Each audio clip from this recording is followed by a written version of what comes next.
part, the YouTube part. Yes, sir, we are live now. Please pin Chitra madam and Shreya right now.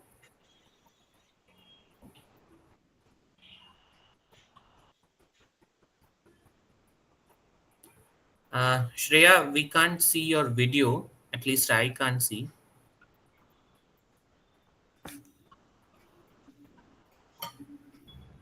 It is on, sir. Can anyone else see it? I can see it. Yes. Now visible, Okay. visible. Yeah, I can see you. Okay. I think we are good to go. Okay, then. So I'll start by sharing the screen.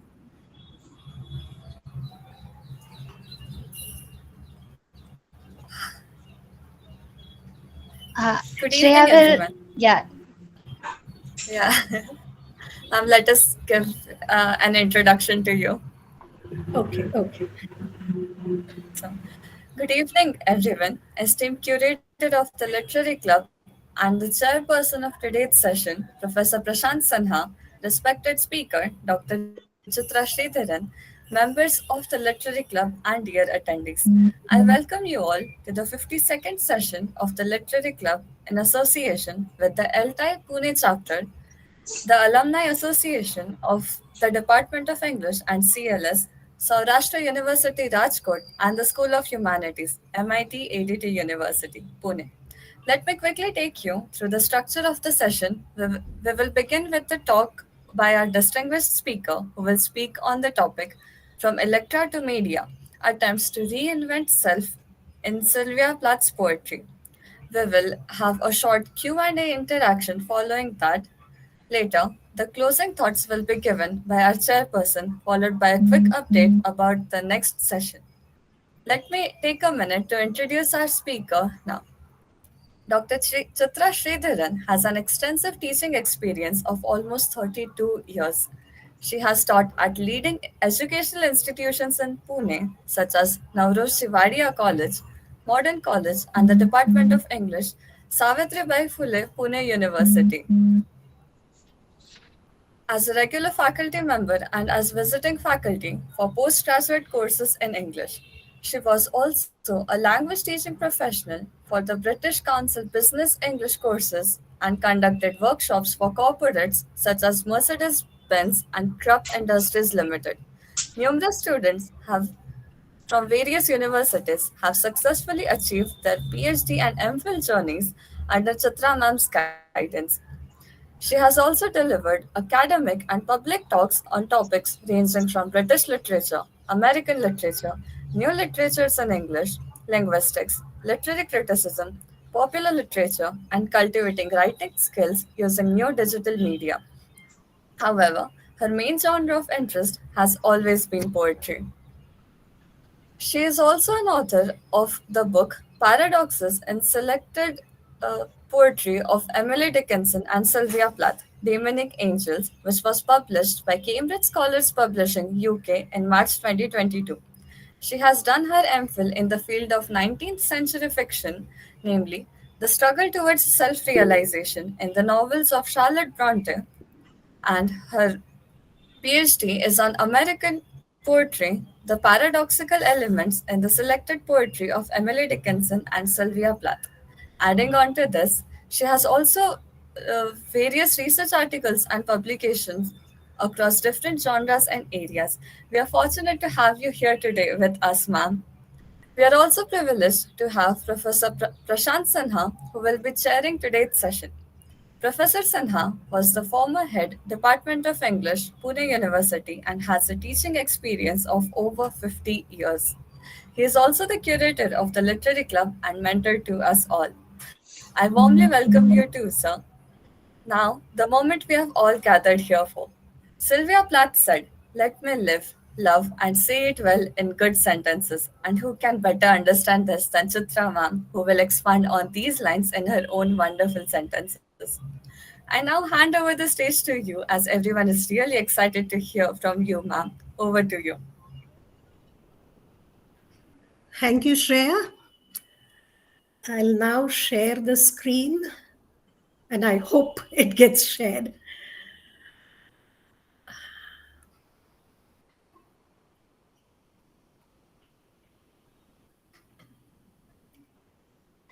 It is visible, madam. It is visible, Yes, right? yes. So fine. Just give me a moment. Uh,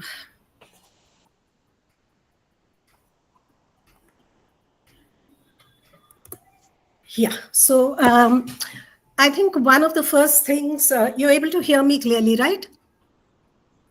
Yes, ma'am. Oh, yes. Yes, ma'am. Yeah, yeah. Yes, ma'am. So I think one of the first things that we usually think about the moment we think about Plath is one, her suicidal tendencies. But keeping the personal aside, I think it's this whole dimension of what we label as confessional poetry. M.L. Rosenthal was the person who coined the label, and Robert Lowell sort of is seen as a pioneer. And, apart from Plath, Anne Sexton was another poet who used it very successfully. Now, I think very often what we're looking for when we think in terms of confessional poetry is the presence of autobiographical elements and a lot of strong emotional elements coming in, which is one side of it. But I think the word confession itself is not merely about bearing all, but also about the fact that there is something like a sense of guilt, which probably is inbuilt into it. Very often, neurosis or madness figures in a lot of confessional poetry. But that apart, when we look at this guilt, this is where I think the personal fuses with the collective. Particularly as far as Plath is concerned, you realize the collective sense of guilt associated with the Holocaust, somewhere with a host of other factors which were there in her contemporary world, are going to get reflected through her poetry. And so, though it's like very often we realize that as far as her best poems, what I mean by the best is somewhere the most well-known poems are concerned, poems like Daddy or Lady Lazarus, very often we find those minute autobiographical details. But at the same time, I have always felt that's in fact the first warning that I give my students, that Plath is a classic sample of how, in spite of the presence of biography, you can never take anything at face value. In fact, there are many distortions which come in, though factual information is going to be contained in the poems. And we always need to make a distinction between the poet and the persona.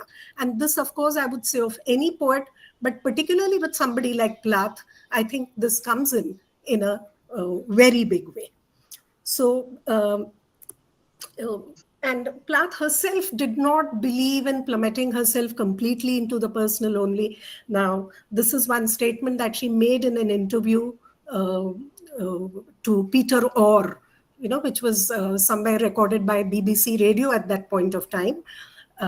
That I think that in poetry, personal experience is important, but it shouldn't be a kind of shut box, mirror-looking narcissistic experience. I believe it should be relevant to the larger things, bigger things such as Hiroshima and Dachau and so on. In fact, somewhere I've shared the YouTube link to that entire recording, where, in fact, when it comes to her statement about the persona in Daddy as somebody who suffers from an Electra complex, and somewhere talks about how her father was somewhere, she's part Jewish and part Nazi, and in her the two strains possibly marry, and she has to enact the awful little allegory before she can be free of it.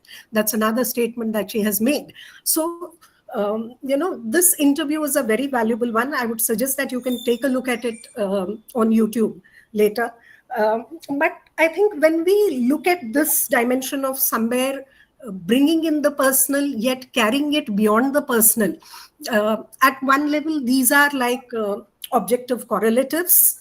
But at the same time, it is also like throwing a dare, I think, to the reader somewhere, that look, it's not as though my personal crisis is in any way lesser than the bigger issues which confront mankind.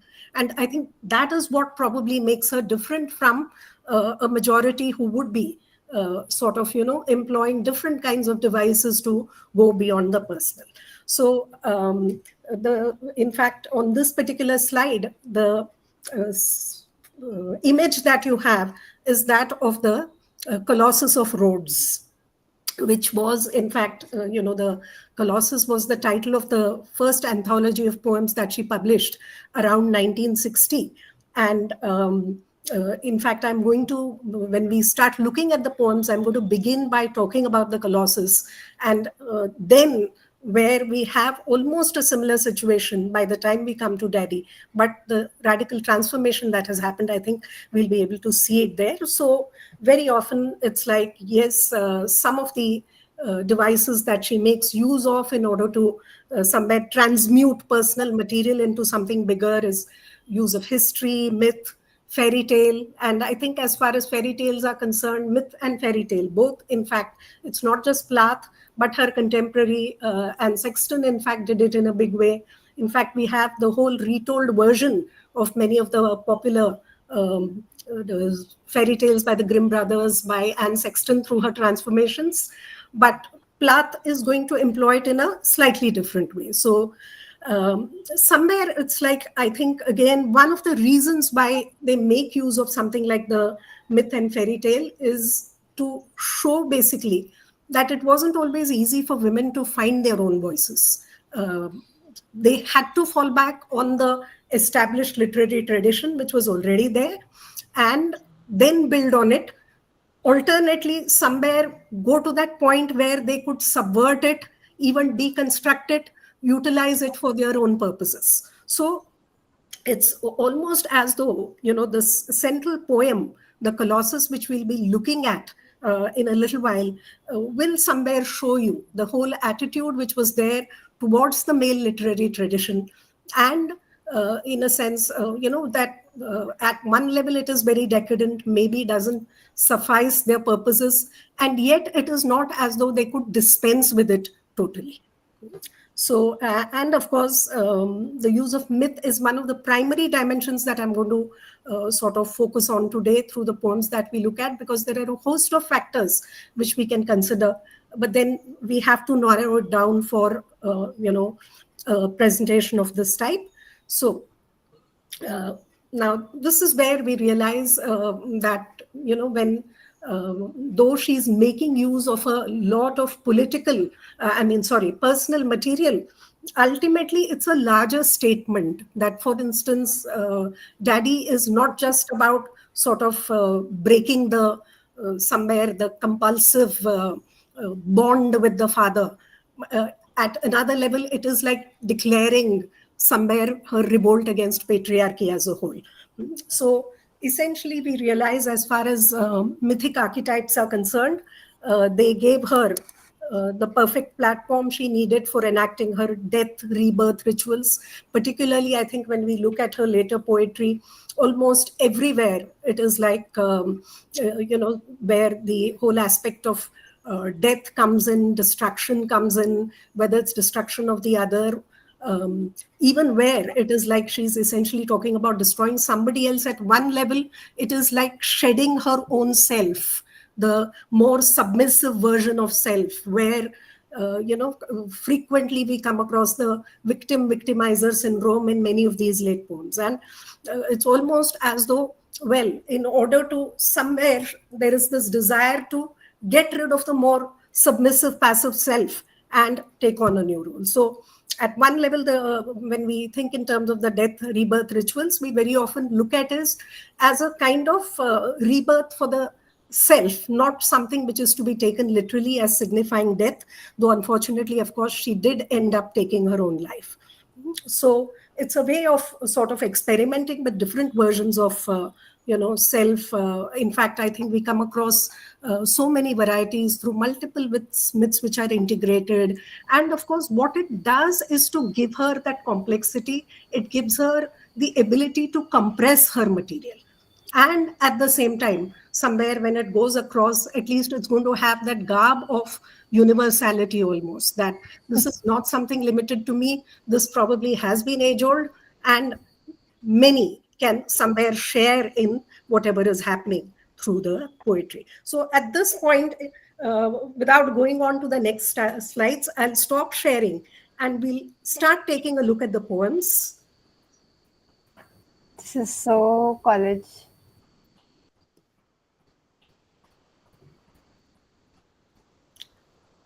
Yeah. So can somebody share the poems now?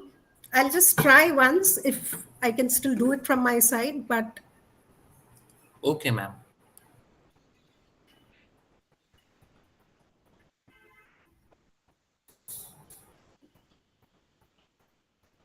no, somehow I don't know. Um, that's all right. Harvin can Yeah, do it from his side. yeah, Yeah, yeah, Harvin. yeah.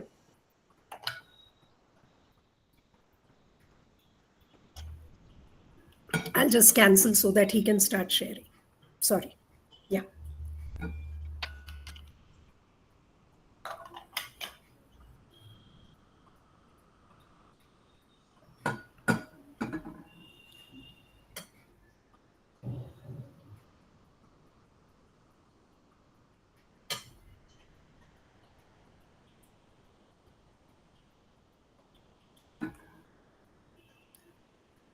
Yeah. So let's very quickly look through this poem, The Colossus.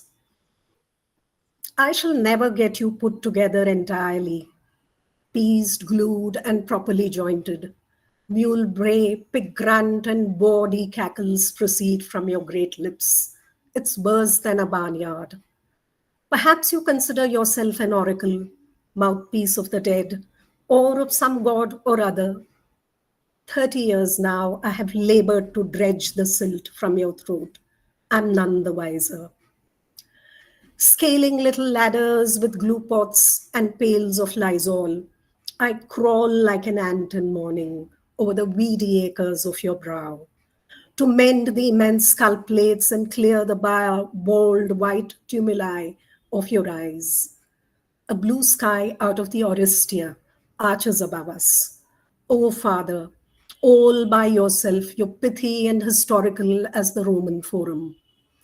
I open my lunch on a hill of black cypress. Your fluted bones and acanthine hair are littered in their old anarchy to the horizon line. It would take more than a lightning stroke to create such a ruin. Nights, I squat in the cornucopia of your left ear out of the wind, counting the red stars and those of plum color. The sun rises under the pillar of your tongue.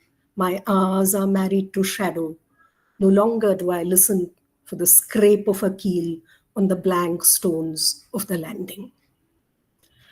So, I mean, can we somewhere use the interactive mode to somewhere discuss the poem path?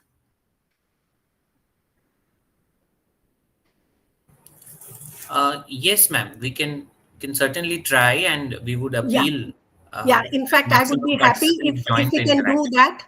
Alternately, it's like I'll just talk and then, maybe at a later point we can have the interaction. But Yes. normally I prefer something like an interactive mode. So, And let me request on behalf of the organizers that maximum participants um, try and join the discussion and interaction. Yes.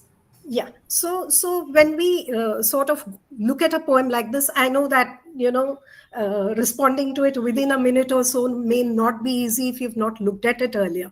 But whatever impressions you generally formed, I would be happy if you could share those.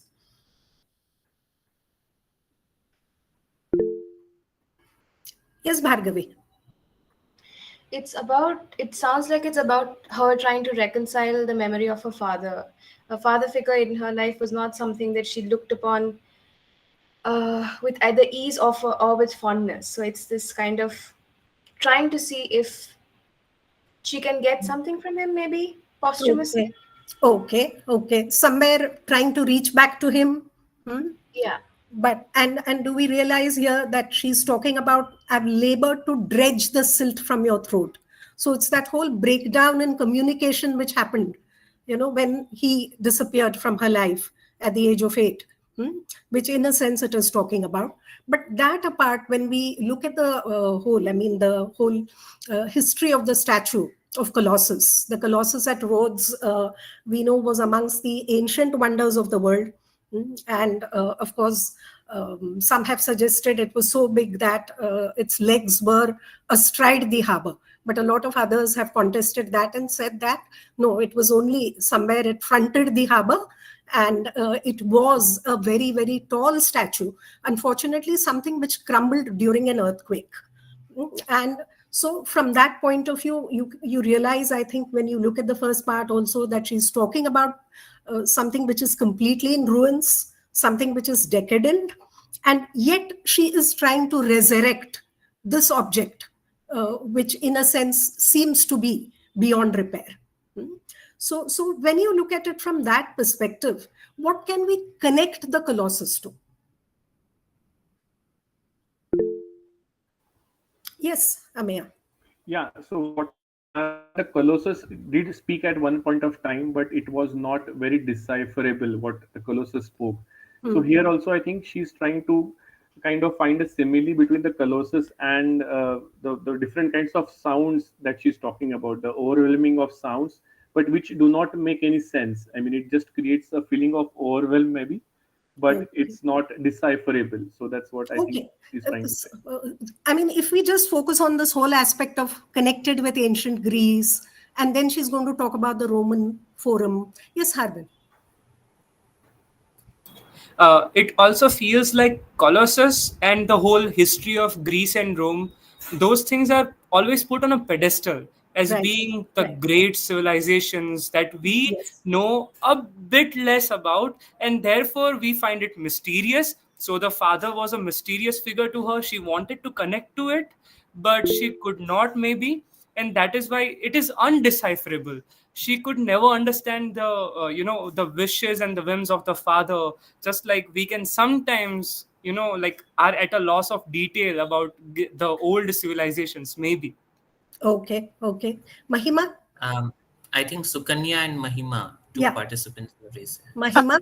Yeah, ma'am. So I feel that it's talking. I mean, even if the time it was written, even if we read it from today's perspective, it sounds to me like trying to fix a broken system. So you see that a system around you is broken, either the social system, the political system, the economic system, and you laboring to try and fix it somehow. Right. Okay. So if I read it from today's perspective, that's what it sounds to me like. Okay. Sukanya. Hi, ma'am. So, I mean, different takeaway here. I just fixated on how there's this constant. I'm sorry, by the way, if there's a background noise on my end. Yeah, there's this constant sense of her feeling small. It's as if like the father's the man, the myth, the legend, Absolutely. someone that she only heard of, and Yeah. I mean, gone by the age of 9 for her. Where she talks about scaling little ladders, crawling like an Yes. ant on his eyebrows, Yes. not just the literal colossus, but and even this. I mean, it's such a sad, heartbreaking image of this child curling up in the cornucopia and just gazing at the stars. Yes. Yes. This constant feeling of be feeling minute, Yeah. essentially. So somewhere do we see where is the individual? If we sort of identify her with an individual artist somewhere, you have this whole tradition, which is huge. It may be decadent, and yet it is not as though people are going to heed you immediately. So it's this whole fight. Particularly it is like when it comes to women, and here normally it's like women simply internalize the male voice, or the males are going to be in that creative position. Here she's the one who's trying to give him a voice, which is where the irony comes in, which makes it very different. And as you said, yes, later on she talks about the blue sky out of the Orestia, which is clearly a reference to somewhere Electra. And if we look at the father figure, that whole fixation, we realize Electra is in mourning, and almost as though till the very end she will continue to mourn. There's almost something like that complete sense of loss which we get by the time we reach the end of the poem. It's not as though this Electra is like confident about finding anything like a solution, because when you go back to the original Orestes again, by as far as the third part of it is concerned, somewhere redemption does come, but here it doesn't seem. There's that complete sense of doom which you have right up to the end of the poem. That you can be in a cornucopia, which is like a sign of the horn of plenty, the proverbial horn of plenty, something which signifies abundance. And yet what we are left with is a complete sense of doom. So at this point, I think, we won't continue with our discussion on this because we can go on endlessly. But I think we need to look at more central poems which came after this. So, Harvin, can you please scroll ahead?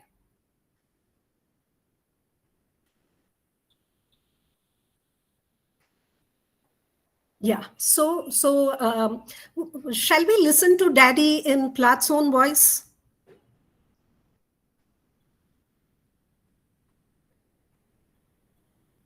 Hello. Yes, ma'am, we can. Yes, Yeah, ma'am. I'll try sharing the screen. I think sharing it via Chrome is much easier. So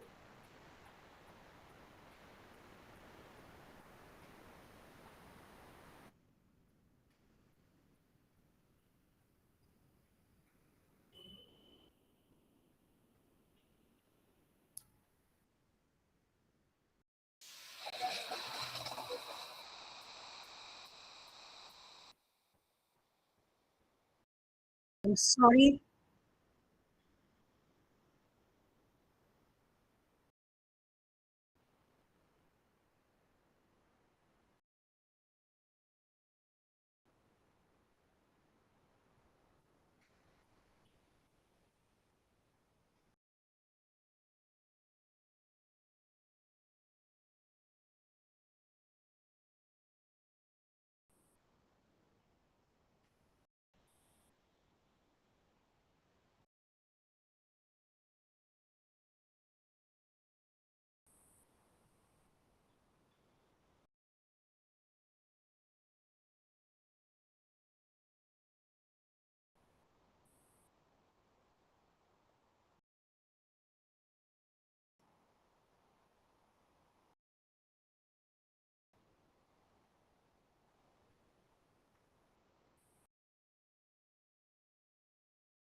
Is the technology troubling you a lot, ma'am? No.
Yeah. So, was the audio clear? No, ma'am, we couldn't hear it. You couldn't hear? Yes, it only Now we played at can. your end. Yes. Yes. Oh, I'm so sorry. Parth said something, but I didn't catch Yeah, that. which is why I asked you, ma'am, in the middle, that is it troubling you a lot? No, no, no, no. Okay. Yeah, Okay. I think let's just leave it because yeah. actually, No, as far what you as can do is you can copy and paste the link in the chat box, ma'am. no, it's fine. I think Okay, we'll give it a try maybe at the end. Hmm? all But right. let's just move ahead by with sort of sharing the PDF because yeah. So I think now may I assume that people are familiar with Daddy? Yes. Hmm? Yes, ma'am. Yeah, so we don't have to because I don't want to spend time reading it all over again. Hmm? Uh, but virtually, it is like when you sort of look at a poem like Colossus and then you come to Daddy. And by Plath's own admission, somewhere one of the statements she made about the poem is that the girl is spoken by a girl with an Electra complex. Hmm? Now, can we see a big shift in the Electra that we had in the Colossus and the Electra that we have in Daddy?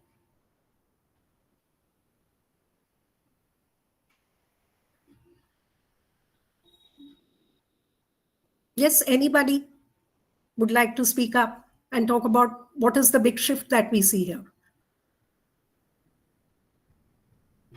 Maybe that the Electra in the previous poem was trying to connect with her father, and here I think there's a deliberate attempt to maybe let go of him. Yeah, absolutely. So, somewhere this whole idea of breaking free from her father fixation, breaking free somewhere from literary tradition, whatever was holding her back, that's the larger level at which we can interpret it. But I think also you realize, as far as the Electra of the Orestes is concerned, somewhere, sorry, I mean, Orestia is concerned, somewhere she pleads with her brother to carry out her revenge. Now, again, in case people are not completely familiar with the plot, somewhere the Orestia is connected with um, Agamemnon coming back from the Trojan War and his wife Clytemnestra somewhere uh, killing him after he comes back. She murders him and then unites with her lover. And then she has basically, it's like she's craving for revenge because Agamemnon somewhere killed their 4-year-old daughter Iphigenia when they set out for the Trojan War. Because the winds would not favor them. So somewhere to placate the sea gods, he sacrifices his daughter. And Clytemnestra never forgives him for it. So, in that sense, I mean, when we look at this whole idea of violence against women, and this is her vendetta that she's waiting for him to come back, and then she hits back at him. And uh, as Electra then pleads with her brother Orestes to somewhere to kill Clytemnestra as well as Agamemnon. I'm sorry, not Agamemnon, but her lover Aegisthus. And afterwards, we have the Furies and Hot Chase and all of it. And the latter part of the Orestia is basically made up of that. And here, I mean, the Colossus ended with Electra continuing to mourn for her father because he's not going to come back and all of it. But here, very clearly, Electra is going to take the initiative for somewhere, seeking revenge. There is no probably talk of Iphigenia here. There is no Clytemnestra anywhere coming in. And yet we realize it's almost as though Electra has taken responsibility for self. And she's decided that she's not going to hang on to this anymore. And of course, as far as interpretations of the poem are concerned, we may get the feeling that she seems to be spewing hatred all along. And yet we have somebody like Alvarez who basically said that it's a love poem, not a poem about hatred. That she somewhere she's spewing so much hatred because she still loves the father. And of course, we realize halfway through the poem, somewhere the figure of the father gives way, merges with that of the husband. And in a sense, it is like when she's talking about the black telephone, which is off at the root, which comes in at the very end. It is almost as though the long distance communication which she was trying to establish in the Colossus. This is something, in fact, that she wants to cut in Daddy. And it's almost as though no longer am I going to depend on any male figures. And of course, we realize very simple devices. At one level, it's a very nursery rhyme like rhythm which she's using throughout. When you look at something like you do not do, do, shoe, foot, white, a shoe, do, you, time, God, toe, seal. I think you look at the entire thing, this is where John Nims talks about how, she's cooing and deriding by turns. That there is this anger, but at the same time, the ooh, ooh, ooh, at one level may be suggestive of pain. But when you're wooing somebody again, possibly, this is something that you would be employing to plead with them. But the main point is that at the end of the poem, somewhere, and of course, the use of the color black, that you have blackboard, you have the black man, and you have the black sky. You have somewhere the reference to the vampire which comes in. You have the Hitler symbolism, the whole somewhere reference to. You realize the dark nature of the Second World War, something that she claimed in this, that as far as poetry is concerned, it shouldn't be a shut box narcissistic like experience, but somewhere connect with bigger things. So it's almost as though that collective sense of guilt that she carries as a German too, that too has come through, that the tongue stuck in my jaw, it's stuck in a barbed wire snare. So somewhere the Nazi concentration camps. And when you look at her identity, well, partially Nazi, as she says, father is a Nazi, mother is partly Jewish. The fact that her mother actually was of Austrian origin, so the clear beer of Vienna, through that the reference comes in. And when she's trying to seek her roots, neither of the sort of, when she goes back into the past, from neither side is she getting anything like strong support. There's only the sense of being a homeless wanderer if she identifies with the mother. There's only the sense of strong guilt of being somebody who's absolutely ruthless if she identifies with the father. And therefore, it is like when she moves on and she tries to find a substitute for her father, it's as though she encounters the vampire, who she's talking about him bringing her blood for a year and then expanding that into 7 years. She was married for 7 years to Ted Hughes. And by the time this poem comes out, of course, Ted Hughes had left her. And it's almost as though the anger which sort of, came out during that phase has found, I would not say, because I don't want to use the word catharsis, but it's as though she's venting it out through many of these poems. So when we look at the personal angle, it is almost as though she's trying to tell her husband, look, I'm not going to depend on you anymore, because the father is long dead. In that sense, it doesn't make complete sense if we're merely going to connect it to the father. But through the figure of Electra, it's as though my obsession with the father figure ultimately led me to pick somebody who turned out to be extremely tyrannical and a bit bigger betrayer possibly, and then finally declaring that, look, I'm done with all of this and I'm no longer going to sort of hold on to this. So it's like by the time we reach the end of the poem, how many of you actually felt that there is something like a resolution which he is able to find at the end of the poem? Particularly if we compare it with something like Colossus, do we get the impression that she is at last free?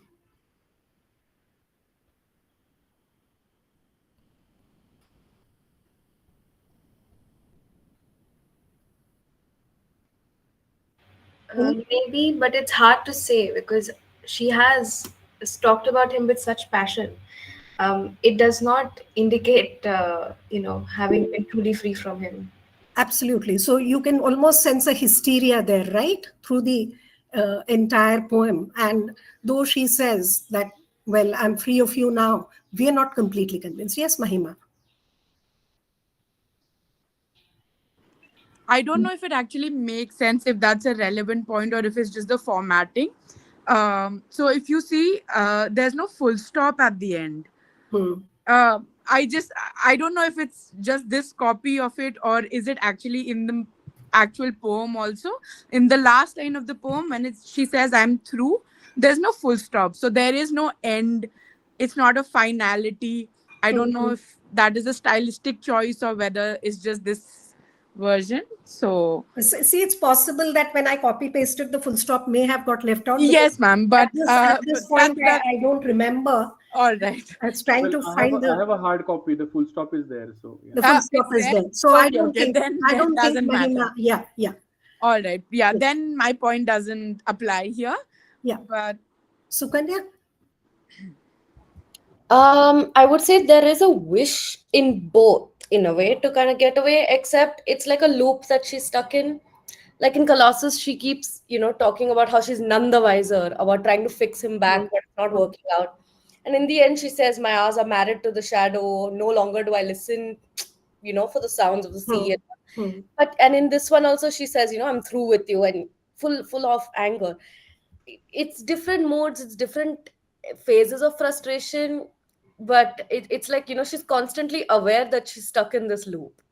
There is a constant desire to want to run away, but there's also helplessness, which manifests in different ways, in longing in the Colossus and in anger and frustration in Daddy, I'd say. Hmm. Okay. Gargi?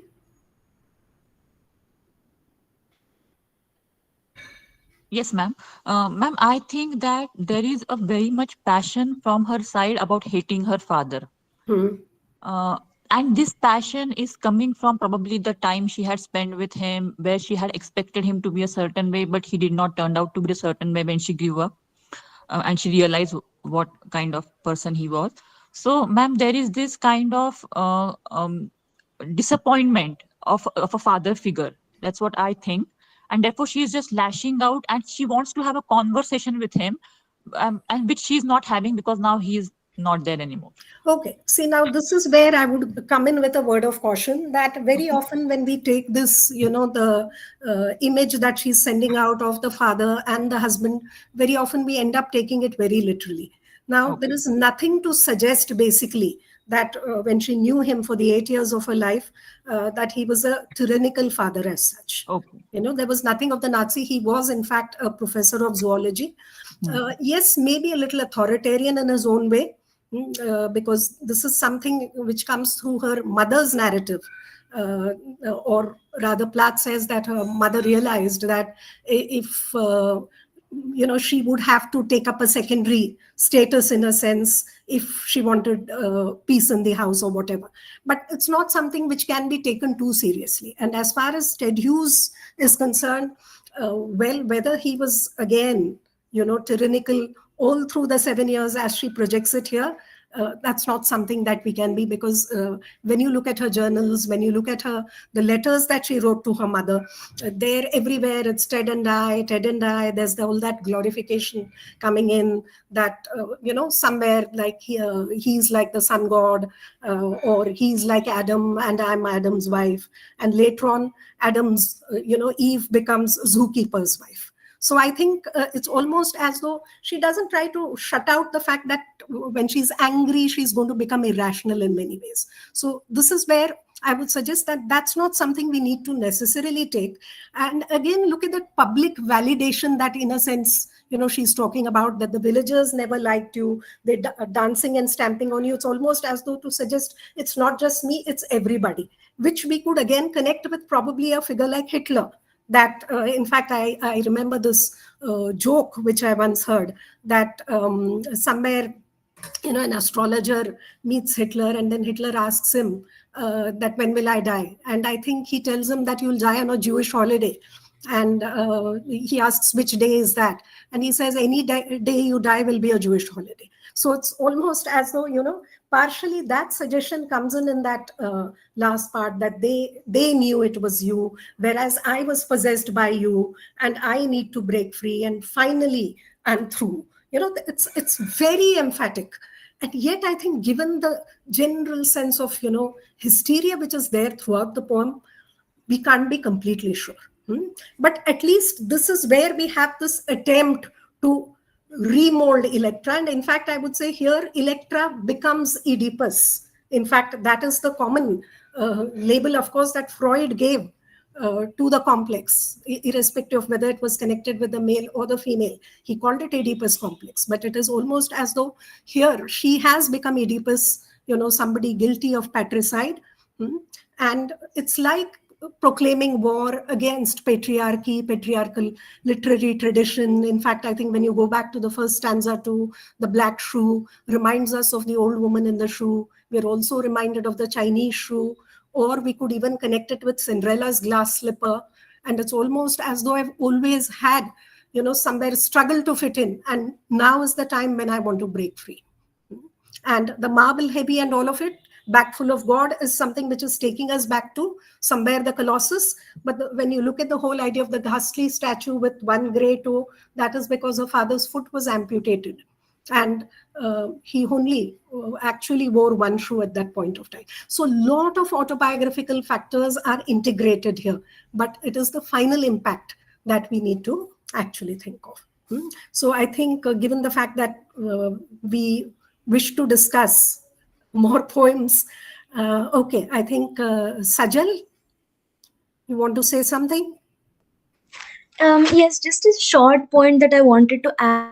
When you mentioned the public validation earlier, I just felt Yes. like in the first verse, the bag full of God is also mentioned, and then later the public validation. So I think it could also be a reference to how women's voices are often dismissed as untrue or hysterical, whereas Hmm. now she is claiming that his authority, the bag full of God, has no meaning because see, everyone else also believes in me. My Yes. point in here is correct.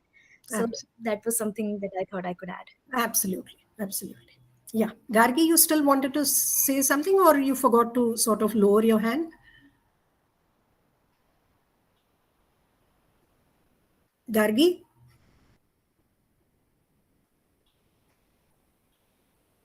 Okay. I think we'll just move on to the next poem. So if you could just scroll down.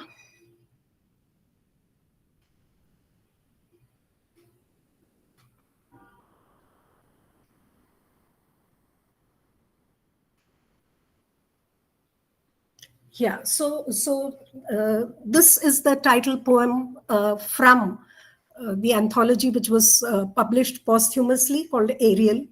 And, again, I may not go into great details with Ariel. The main thing I want you to notice is the pace at which the poem goes. Stasis in darkness, then the substanceless blue pour of tor and distances. God's lioness, how one we grow, pivot of heels and knees, the furrow splits and passes, sister to the brown arc of the neck I cannot catch. Nigger eye, big berries cast dark hooks, black, sweet, blood mouthfuls, shadows, something else, holds me through air. Thighs, hair, flakes from my heels, white Godiva. I unpeel dead hands, dead stringencies, and now I foam to wheat, a glitter of seas.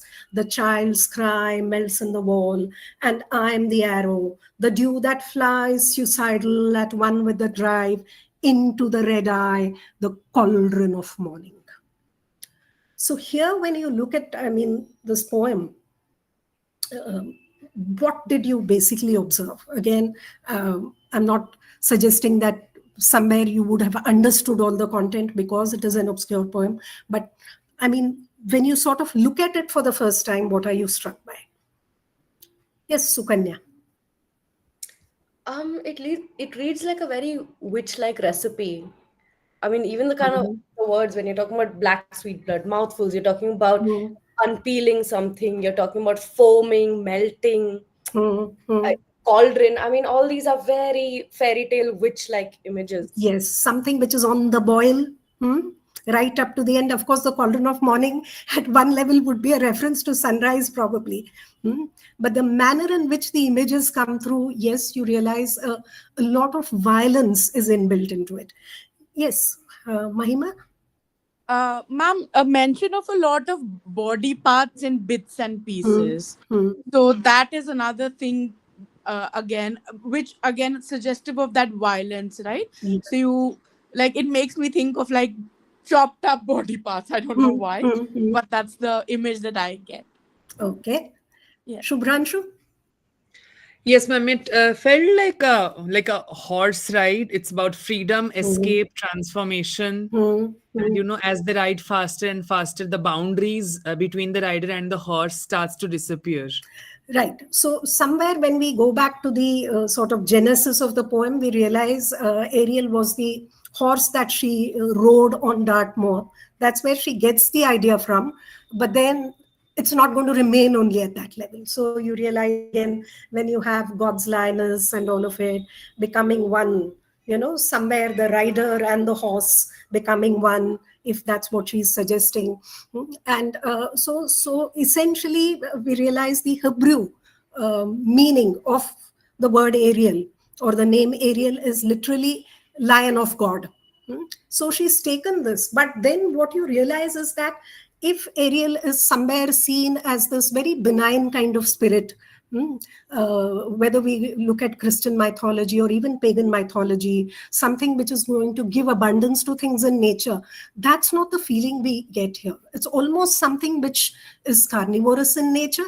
And most important, I think, it's the sheer speed of the poem. You have a lot of ellipses happening. Mm. And this is something which symbolizes the tempo which you're going to have in the later poems. That bit by bit, when you looked at Colossus, all those long lines, very verbose. By the time you come to Daddy, you realize it's much more colloquial in nature. It's spoken poetry rather than something which is very literary in that sense, though literary devices of different kinds, in fact, much more than what you had in the past, have actually come in there. And when you come to look at a poem like Ariel, you can see the sheer speed. It's almost as though verbs can get left out. Very often we say that you can have a sentence without any other words, but you need verbs. But it's almost as though she can dispense with those too and still make sense. And it's almost as though I know what my target is. But overall, the sense that we get is that of destruction. So, yes, Amir? Yeah, ma'am. This one sentence, the child's cry melts in the wall. So I wanted to understand what it stands Yeah, for. see, again, the child may be again this whole idea of rebirth happening, because otherwise, by itself, it doesn't make complete sense. All right. The very fact that Right. we are talking about these as death rebirth rituals. Hmm? Right. So, this whole idea of giving way, melting, the dew too melts, the fact that all of it is very transient. And then, well, if it's become one with the sunrise, does this really signal something like a new beginning? Or what is she indicating? So we'll just take it as one more step forward, because right now, if we have to sort of go into the intricate details of each of these poems, I think the talk will go on endlessly. So I'm just going to sort of ask, somewhere for the next poem to be displayed.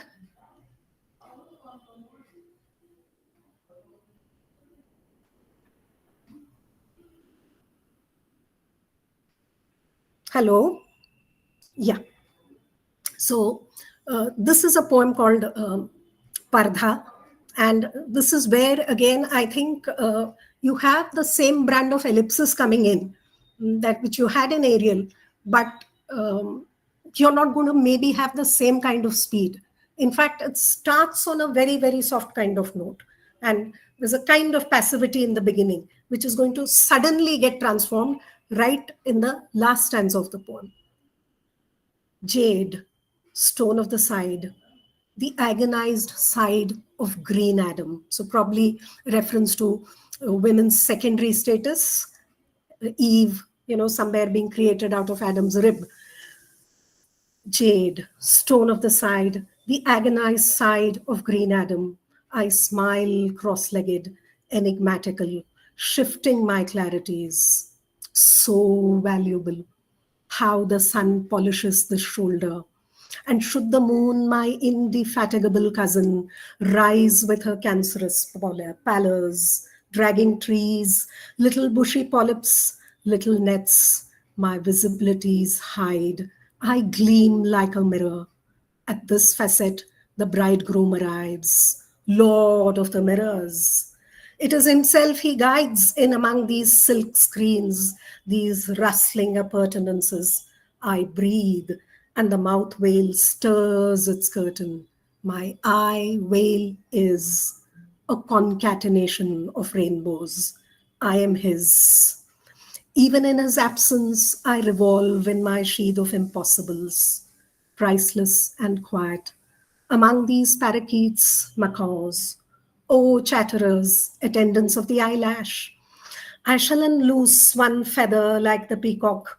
Attendants of the lip, I shall unloose one note, shattering the chandelier of air that all day flies its crystals. A million ignorants, attendants, attendants, and at his next step, I shall unloose. I shall unloose from the small jeweled doll he guards like a heart. The lioness, the shriek in the bath, the cloak of holes. That's the note on which it ends. The lioness, the shriek in the bath, the cloak of holes. Now, again, possible some of you are familiar with it, but many others won't be. And so I'll just tell you what the lioness is suggestive of. This is again a reference to Clytemnestra. Cassandra, in fact, in Aeschylus's version, somewhere she refers to Clytemnestra as the lioness, and it is the killing of Agamemnon somewhere in the bathtub, virtually ripping through the cloak that he was wearing, which we have a reference to in the absolutely the last stanza. So, for the major chunk of the poem, where we have this very demure, passive kind of woman waiting, all veiled, literally wearing the pardha, and then bit by bit you realize layers are getting peeled off. It's just one eyelash. It's almost as though it's the source of power. So she's not, those false eyelashes are gradually off. There's going to be no ornamentation that she's going to put on.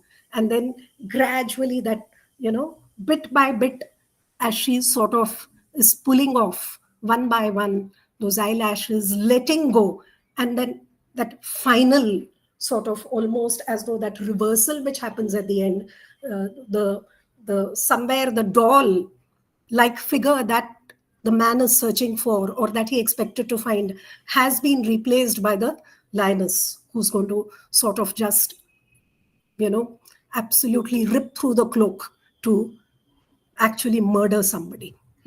And this is where that again what you have is that when you sort of again the play on the word I capital and EYE, which you also had in Ariel, it comes in here as well. And so it's almost as though it's like completely shedding that submissive self. She's not even going to somewhere be Electra anymore. There's the desire to be with Clytemnestra, who is actually, somewhere clamoring for revenge, and she's got it too. So that's the note on which somewhere this particular poem ends.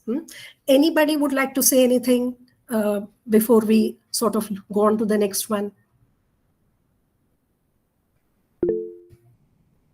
Yes, Sukanya. Ma'am, one thing I found that stood out is this reminded me a lot of Belinda in The Rape of the Lock. The fact that she has attendance for every Yes. aspect of her beauty. So Yes, it was a bit of a nice subversion over there where Belinda yes. wants them to increase her beauty, but here she wants the attendants to kind of unveil her bit by bit. Yeah. Also, there's this sense of very, very voyeuristic, very exhibitionist that, oh, she's peeling off these layers for him. It reminds of Lady Lazarus, the mummy. Yes, absolutely. At the same kind of idea that there also the mummy is a show for the peanut crunching crowd. Here it's for all these, she's kept with all these birds to kind of just look pretty and be part of the mirrors and the chandeliers. I mean, it's very it's very Bluebeard also that way. The idea that this man is keeping her as this But item of what beauty. is important is she knows how to somewhere take care of the Bluebeard. Yeah, to own it. She Yeah. owns it instead of letting it control her. Yeah. There was one more thing I wanted to say, but I forgot. It's Okay, fine. maybe we can come back later. I Yeah. think Mahima, you also had your hand up. You wanted to say anything there? No, ma'am. So I put it down because she just basically Okay. cleared up all my points. Yes, ma'am. Okay. So, yeah, can we have the next poem?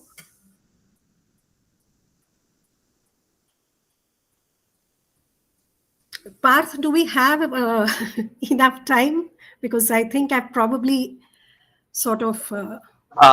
Yeah, we can continue for at least 10 minutes, ma'am. Okay, okay, then very Yeah, quickly. Yeah, because we need to have Q&A for, I mean, we need to dedicate 10 minutes for the yeah, Q&A. yeah, absolutely. Yeah, So, okay. see, the next poem that we have, in fact, is Lady Lazarus. You would want me to read it, right? Because if everybody is familiar, maybe we can just skip the reading and talk about it.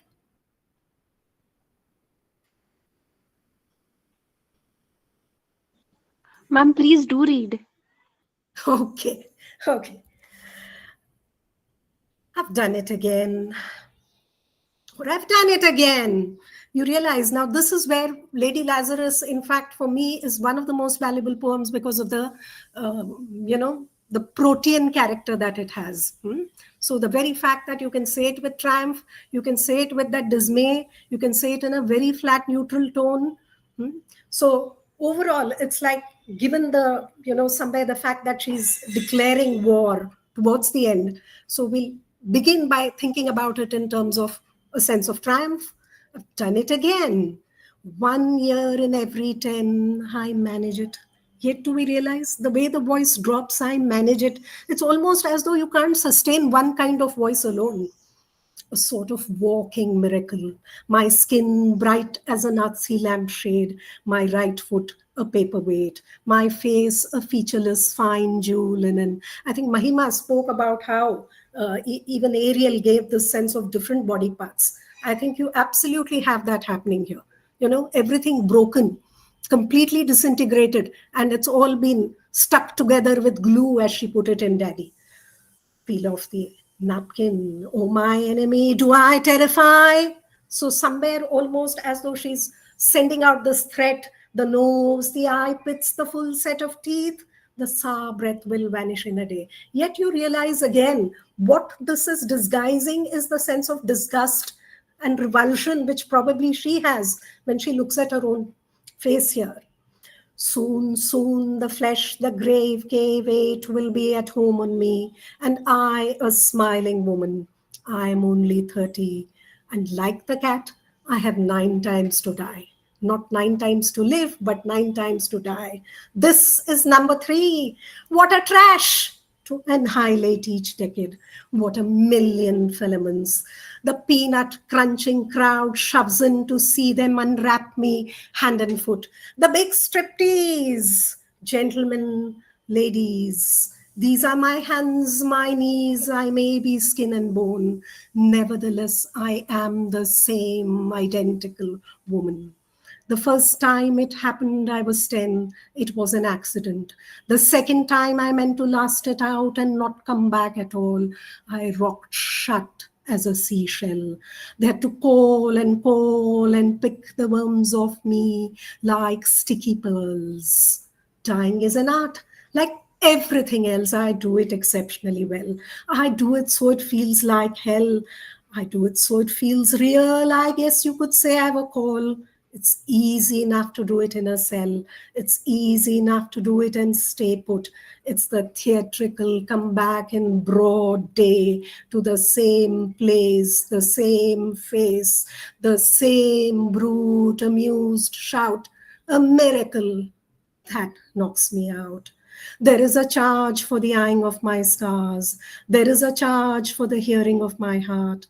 It really goes.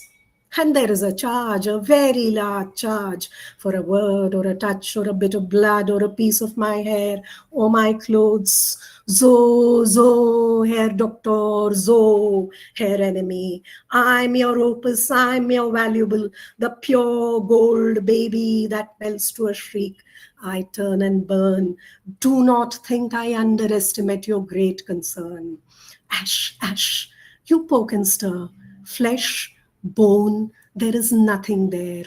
A cake of soap, a wedding ring, a gold filling. Herr God, Herr Lucifer, beware, beware. Out of the ash I rise with my red hair, and I eat men like air. So somewhere the, you know, demonic image that we have right at the end of the poem. And I think so this is where, I mean, I eat men like air. It's as though nothing is going to hold me back anymore. Again, you can see the somewhere the tempo, but at the same time, I don't know. I mean, if because I was again going through with it rather fast because we don't have too much time on hand, whether you were able to feel the alternation that on the one hand the voice is rising and yet suddenly there seems to be that sinking dimension. But at the end, of course, she's proclaiming that if at all, if dying is an art like everything else, I do it exceptionally well, but I haven't succeeded. The fact is, people still bring me back to life, and it's generally men who bring me back to life. So it's almost as though the death wish has become so strong that nothing can hold her back anymore. But it's almost as though she's suggesting, if at all anyone is going to bring me back to life, if at all anyone is going to resurrect me, it's me. That I choose death, I choose to be reborn. And when I'm reborn, I'm going to come out in a form that you cannot recognize. That probably you've seen, first of all, this very passive image, which was made up of different bits and pieces. And then you have the exhibitionist dimension coming in again, somewhere, I think, throwing a barb at a society which probably can take pleasure in anything, striptease shows, and even when people come to ogle at somebody who's virtually being brought back to life or whatever.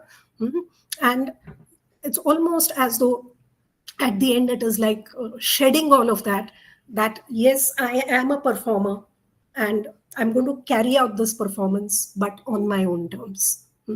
So there's virtually almost, again, I think, as we had the whole idea of something like that, I'm daddy, you bastard, I'm through. It's the same, but the grinding of the teeth that you have, which you have in the middle portion too, where she's talking about how it's almost as though this is her mission in life, that you could say, I have a call, it's easy enough to do it and stay put. Then the coming back, that is something which has always bothered her. But it's almost as though I somewhere am taking responsibility for this entire act now. And so here again, I'm not going to stop at this point, so that maybe whatever you wish to say about this poem can come in the next. So let's quickly go on to look at the last poem that we'll be considering, Edge.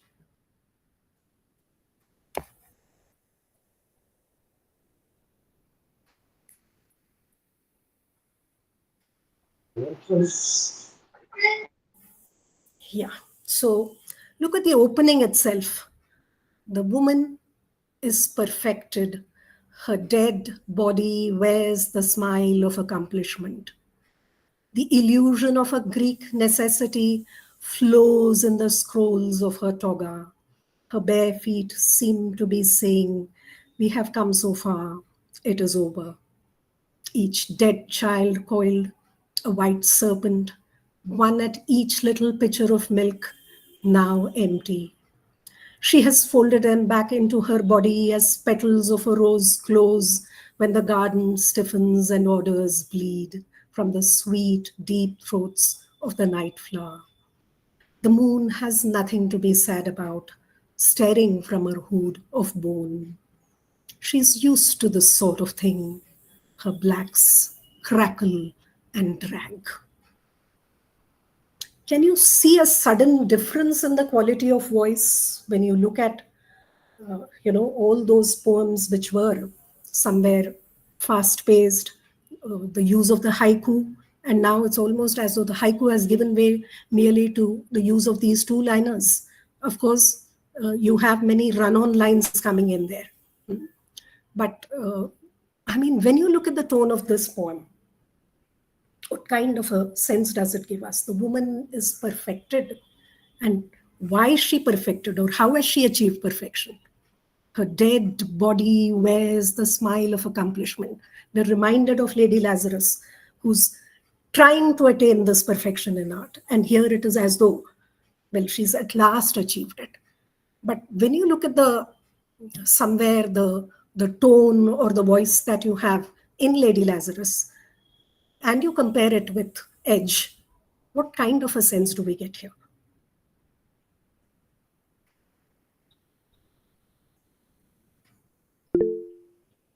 Yes, Sukanya. I feel bad for saying this, but it feels like it's moving from manic to this very eerie stillness, the kind of stillness where you know there's something wrong because you can't hear anything. And if I'm not wrong, this was her last poem. I'm not sure. See, that has been debated because a lot of critics suggested that Ted Hughes had deliberately arranged it in that sequence, as though to show that, look, she meant to die anyway. This was not something, I mean, it was not connected in any way with me, or with anybody else. So it's almost as though, this is debatable. But overall, even assuming that this was not something which was absolutely the last poem, if you go back and look at, the way the movement or the kind of, tone that you had in the other poems, what's happening here? Yes, Arunima? One of the things that came to my mind is it's sort of like a lucid experience. She's visualizing what the scene would look like when she's died, as she's talking about her So yes, kids. that detachment, I think, absolutely, it's almost as though the tone is so dispassionate, Yes. looking back or looking down at herself and Mm-hmm. not getting sentimental about it. Hmm? Absolutely, yes. Yeah, Abhirami? Yes, ma'am. So there's like this sense of accomplishment that we can see, sort of. Like in Lady Lazarus, you see how she is like more like accomplishment, like a performance, like where she's trying to outperform her than the previous time. You can see in Edge how the lines goes that the woman is perfect and her dead body wears a smile of accomplishment. So Hmm. it's like she wanted this to happen in the sense, like as she said, that like the cat has like 9 lives to die. The sense that she did not even say in the sense that she wanted to live more, like there are more chances to live. She's counting on the times that she can do it again and again, sort of giving, this is my perception, sort of giving this thing as like her sort of pleasure where she is finally getting happy that this has finally happened. Okay. And see, the moon always serves as a symbol for the mother figure. So, where she says the moon has nothing to be sad about, staring from her hood of bone. But look at the last line there, the blacks crackle and drag. Can we somewhere connect that with something like contentment? Do we really get that sense, or is there restlessness, simmering restlessness below the, very muted and calm quality of the voice that you have? And in fact, this is the poem where, when you look at the woman who's lying there, the dead woman, uh, there are two figures which have been brought in here. One is Cleopatra, and where she's talking about, the children who are lying there, they've sucked her dry. Cleopatra, somewhere, making use of the asps to kill herself. She let them onto her body, and very often it's again said that she saw the asps as children almost. And the other story that we have is that of Medea, who killed her children before she died. Or rather, I mean, she killed the children to revenge herself on her husband Jason for betraying her. And in that sense, well, our Electra has become Medea at this point, as though this is again a dare which is thrown at Ted, that she didn't kill the children. And I think there again you have this double dimension. Has she killed the children, or have they killed her? Have they, that both of them are at her breast, those little pitchers of milk which are now empty? Is that a sign of the fact that they have sucked her dry? So is she a protector or is she a destroyer? That ambivalence comes in again. But See, the primary point is that through all these last poems, wherever she's talking about this whole remaking of self, and there is a transformation. But at the same time, I think what we realize is that in spite of that, somewhere it's, if we have to, you know, believe that she was truly able to redefine herself in a very constructive way and has at last come to terms with her situation, and can break free, that's not a sense which we get. So I feel whether it's the protagonist or Plath herself, it's almost as though, you know, unfortunately, she did end up committing suicide. She was not able to destroy anybody other than herself in the bargain. But of course, I think the kind of redefining which we have here is related to the redefining of the artist. That somewhere when you look at early Plath, we're told she would sit down with a dictionary or a thesaurus, find her words from there, imitate different people. And it's almost as though in this final poetry, which Barbara Hardy labels as a poetry of enlargement, not derangement, because people connect it with madness or what have you. She says the anger came from the hell of rage, but what it has done is to transform the kind of poetry that she was writing. And I think we definitely have to agree whether it was a rebirth for the woman or not, it was a kind of rebirth for the artist. And I think I'll end on that note because I think I've already exceeded time. But of course, we can continue with our discussion. Also, it's like I've shared the PPT with Parth. I think some of the statements, you know, which I would have liked to elaborate on are there in the PPT. So maybe you can share it with them. But for now, I'll stop. Thank you very much. Yeah. Thank you, ma'am. Thank you so much. Shreya, please take over.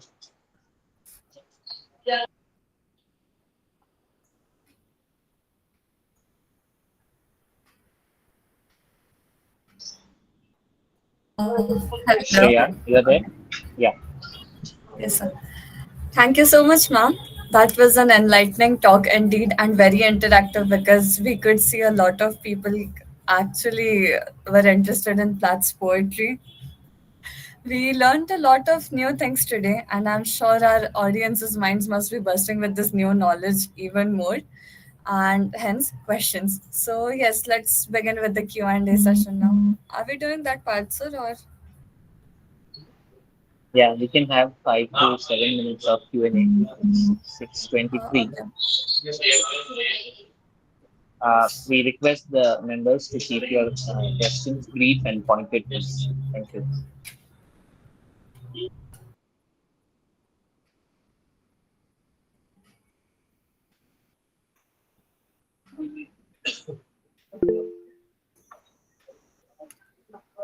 Yeah.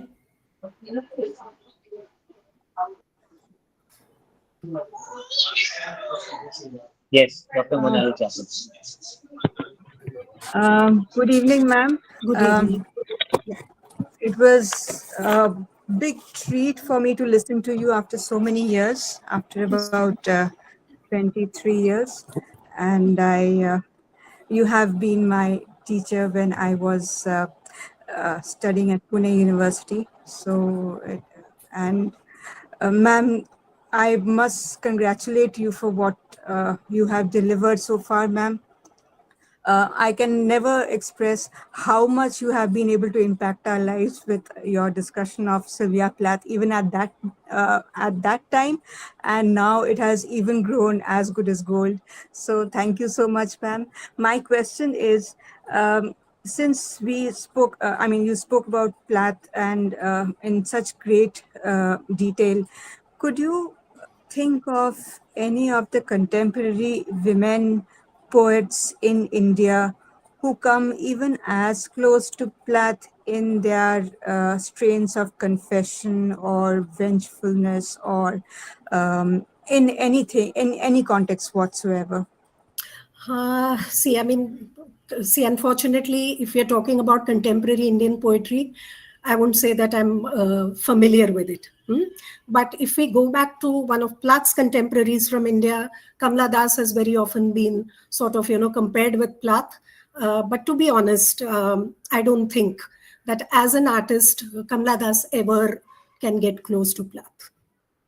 You know, the boldness may be there, very often, but I think when it comes to the sheer compression and what Plath is able to somewhere accomplish as an artist, the multiple strands. In fact, I mean, it's not even, I haven't even touched the tip of the iceberg, I would say, today, because we had to hurry through with, the a series of poems here. So it's like, because I wanted to give a kind of overview of the development. That was the reason I chose not to go too deep into any poem. But I don't think either Kamala Das or anyone that I've read can match up to that level. Okay. Thank you so much, ma'am. Yeah. Emerald? Hello, ma'am. Am I audible? Yeah. Yes, Yeah, yes. so when I was reading up on class, there was a lot of discourse and debate regarding whether to place her within a modernist or a postmodernist framework. What Hmm. are your thoughts on it? Like, where do you think she would better fit in with that? See, I think, you know, sh- probably we would label her as a modern. Hmm?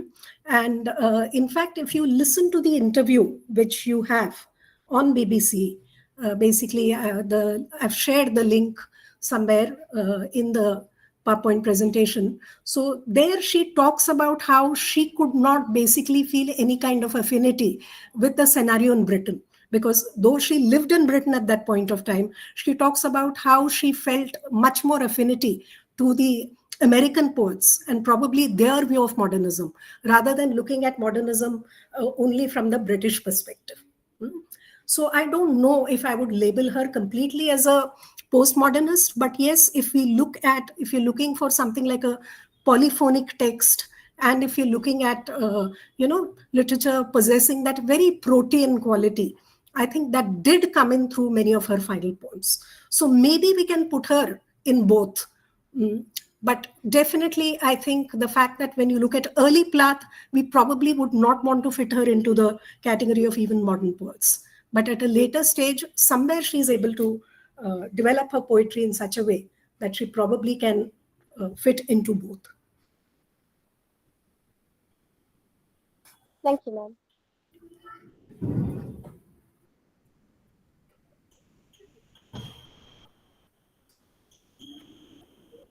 Yeah, anyone Are there else? any more questions? Yeah.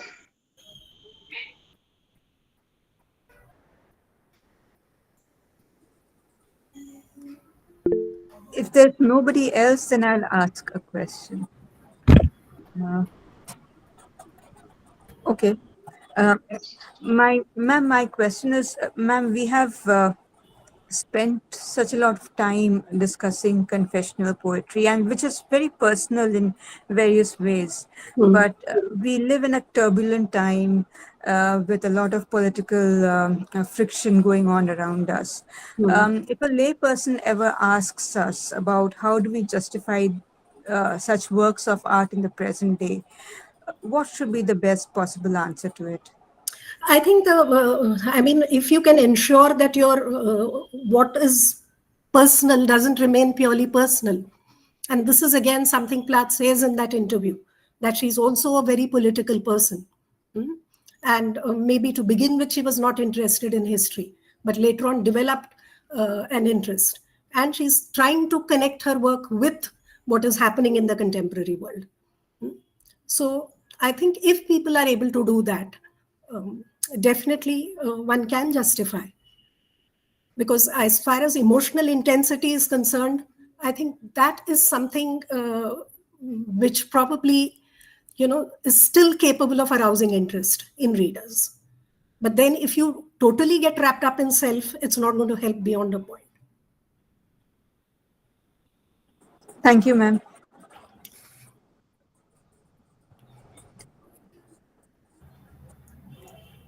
Is that all then?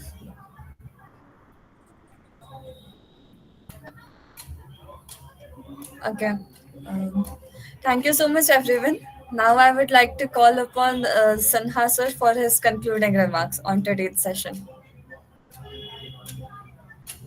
Sanha sir?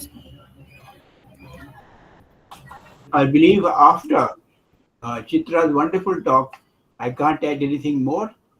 She involved the students superbly well, and she gave a deep, comprehensive, insightful talk. It was obviously brilliant, no doubt about it. I just want to add a couple of things. The first is that in Electra, morning, sorry, the brother-sister relationship is very, very important, because for Electra, the relationship of the brother and the sister was important, and in certain ways, it was important also in the case of Medea, because remember, Medea had killed her brother to help her husband or her lover, Jason, escape. So that was a thing. And see, in modern drama, there are numerous references to Electra, and O'Neill's Morning Becomes Electra does focus on brother-sister relationship, because at one point O'Neill tells his sister that now I'm like father, you are like mother, and we should commit incest. That doesn't quite transpire. Uh, Actually, in drama, Electra has figured in a very, very major key. But Sylvia Plath did not use any of them as a model. To the best of my knowledge, she did not use any of them as a model. As a matter of fact, exactly when she wrote her final poem, uh, Arthur Miller's After the Fall appeared, which was a watershed in his career. Chitra has, sorry, I'm calling you Chitra and not Dr. Sridharan, has covered a lot of points very, very well. And I may just add that one important issue that perhaps at some stage we may have to take up is that of the sense of isolation and of entrapment. You know, the whole notion of being, shall I say, entrapped in a bell jar. So I guess we could see these poems in multiple lights, they're all polyphonic, as Chitra said. And what's important is that they make the fullest use of myths and fairy tales to enlarge the topic and give us a broader sense of what she could do and what poetry can do in the modern world. Thank you very much.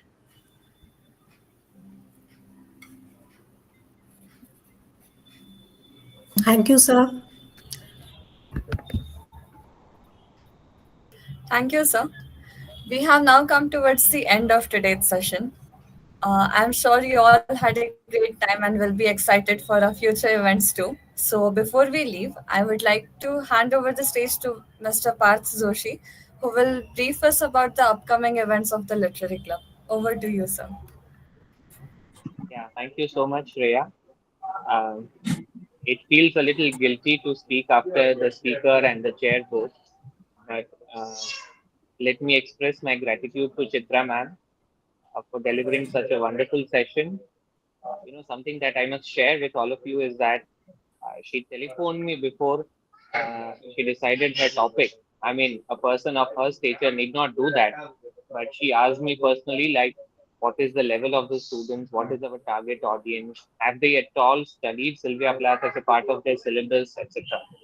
So it was so humble and nice of her to do that, trying her level best to cater to the needs of our listeners.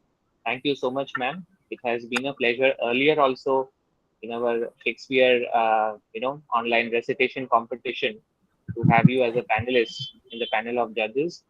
And it was a sheer pleasure even today to have you. Thank you so much, ma'am. Um, thank you, Sinha sir, for your session chair's remarks. Thank you for availing us of such a nice speaker. For the August session, we are going to have the next session on the 23rd of August. That is the third Saturday of the month. And we today had, one female 20th century female writer of the 1950s and the 1960s.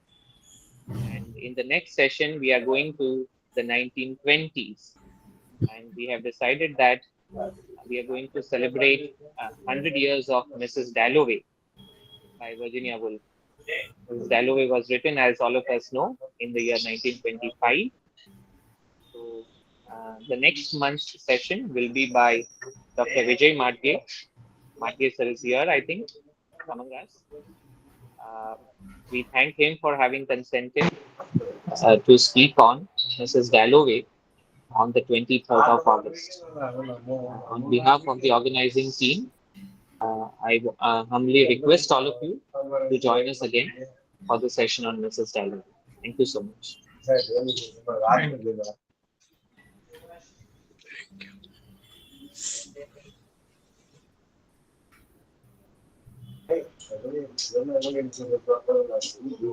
I think that brings us to the end of the session. Priya, is there anything else? No, sir, we are done. I request everyone to check the chat box and fill the feedback form. And thank you for joining. Are we taking a group picture? Yes. Okay. Can we all turn on our video? Yeah, for a few seconds for a screenshot.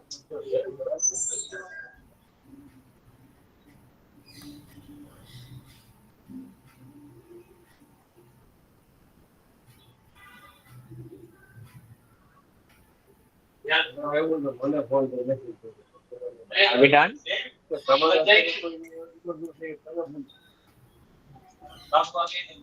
All right, done. Thank you so much, everybody. Thank you, ma'am. Thank Thank you, you so ma'am. much, Thank you ma'am. so much. Thank you so much. Thank you so much, ma'am. Thank you, ma'am. Thank you.